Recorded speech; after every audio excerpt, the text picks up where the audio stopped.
ये घटना मुंबई की है, जिसमें एक शादीशुदा जोड़े के साथ घटी एक सच्ची घटना के बारे में बताया गया है, जिसे मुझे मेरे दोस्त मुकेश ने बताया। तो चलिए कहानी शुरू करते हैं। विक्रम और साक्षी की शादी को अभी कुछ ही महीने हुए थे। दोनों की जिंदगी प्यार और खुशियों से भरी हुई थी। लेकिन एक दिन विक्रम की कंपनी ने उसे दूसरे शहर में कुछ महीने के लिए पोस्टिंग दे दी थी। कंपनी ने रहने के लिए 2 BHK फ्लैट दिया। दोनों ने नए शहर में ढलने का मन बना लिया था और फ्लैट में शिफ्ट हो गए, बिना ये जाने कि यह फ्लैट उनकी ज़िंदगी को एक बुरे सपने में बदलने वाला था।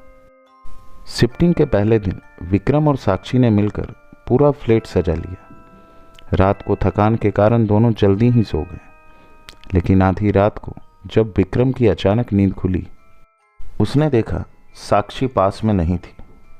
उसे अजीब सा एहसास होने लगा। उसे ऐसा लग रहा था कि कोई उसकी तरफ बढ़ रहा हो। उसने जब देखा तो साक्षी खड़ी थी। साक्षी ने कहा, क्यों चौंक गए? मैं बाथरूम गई थी। विक्रम ने खुद को समझाया कि यह सिर्फ उसका वहम था और दोनों फिर से सो गए। अगले दिन सुबह विक्रम ऑफिस चला गया और साक्षी घर के काम में लग गई। उसने कपड़े धोने के लिए वॉशिंग मशीन में डाले और बाकी के काम में लग गई। थोड़ी देर बाद जब वो वापस आई तो उसने देखा कि वॉशिंग मशीन में कपड़े नहीं थे। यह देखकर वो घबरा गई और कपड़ों को ढूंढने लगी।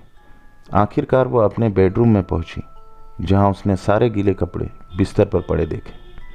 यह देखकर वो पूरी तरह से सहम गई। शाम को विक्रम के घर लौटने पर उसने यह बात विक्रम को बताई। विक्रम ने इसे वहम समझकर टाल दिया।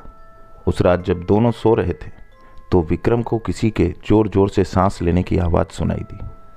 उसने आंखें खोली और चारों तरफ देखा, लेकिन कुछ भी नहीं दिखा। विक्रम ने इसे फिर से भ्रम मानकर नज़रअंदाज कर दिया। लेकिन जब उसने साक्षी की ओर देखा तो उसके रोंगटे खड़े हो गए। साक्षी के बगल में कोई काला साया बैठा हुआ था।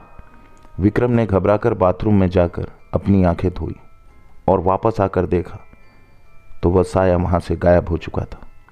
विक्रम ने खुद को समझाने की कोशिश की कि शायद ये थकान के कारण हो रहा हो। एक हफ्ता बीतते बीतते दोनों ने कई अजीब घटनाओं का सामना किया, लेकिन दोनों ने इसे नज़रअंदाज किया, यह सोचकर कि यह बस उनका वहम है।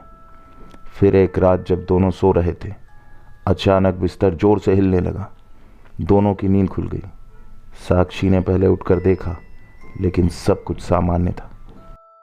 जब साक्षी ने बिस्तर के नीचे देखा तो उसने देखा कि एक काला साया बिस्तर के नीचे सोया हुआ है। तभी काले साया ने साक्षी का बाल पकड़ा और बिस्तर के नीचे खींचने लगा। साक्षी की जोर से चीख निकली। विक्रम की नींद खुली। उसने देखा कि साक्षी बिस्तर के नीचे खींची जा रही थी।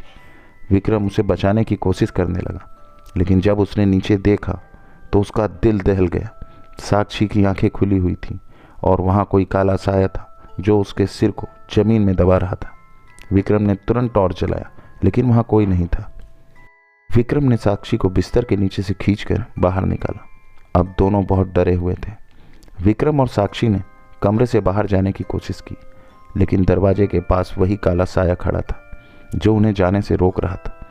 तभी विक्रम ने टॉर्च जलाने की कोशिश की, लेकिन वह काम नहीं कर रहा था।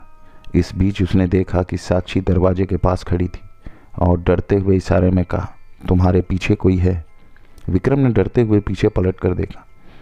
तभी उसे एक जोर का धक्का लगा, जिससे वो जमीन पर गिर गया। अचानक कमरे का सारा सामान विक्रम पर गिरने लगा। विक्रम को गंभीर चोटें आईं। साक्षी ने किसी तरह से दरवाज़ा खोला और विक्रम को उठाकर वहाँ से बाहर निकलने लगी। जैसे ही वो फ्लैट से बाहर निकले, उन्हें ऐसा लगा जैसे किसी अदृश्य शक्ति ने उन्हें जोर से धक्का दिया, जिससे वह सीधे फ्लैट से बाहर आ गिरे। घबराहट में उन्होंने लिफ्ट पकड़ी और नीचे उतर आए। बिल्डिंग से बाहर निकलने के बाद उन्होंने देखा कि उनके फ्लैट की खिड़की पर वही काला साया खड़ा है जो उन्हें देख रहा था। कुछ ही क्षणों बाद वह साया गायब हो गया और फ्लैट की लाइट्स अपने आप बंद हो गईं। अगले दिन विक्रम और साक्षी ने फ्लैट को छोड़ दिया और कहीं और रहने चले गए। लेकिन उस रात की घटना ने उनकी ज़िंदगी में एक ऐसा खौफ पैदा कर दिया कि आज भी वे उस भयानक रात को नहीं भूल पाए। वे समझ गए थे कि वह फ्लैट हॉन्टेड था और वहाँ रहना उनकी ज़िंदगी का सबसे डरावना सच था। दोस्तों, ये कहानी आपको कैसी लगी हमें कमेंट्स करके ज़रूर बताएं। अगर कहानी अच्छी लगी हो तो चैनल को लाइक करें, सब्सक्राइब करें, साथ ही में बेल आइकन दबाना ना भूलें। धन्यवाद।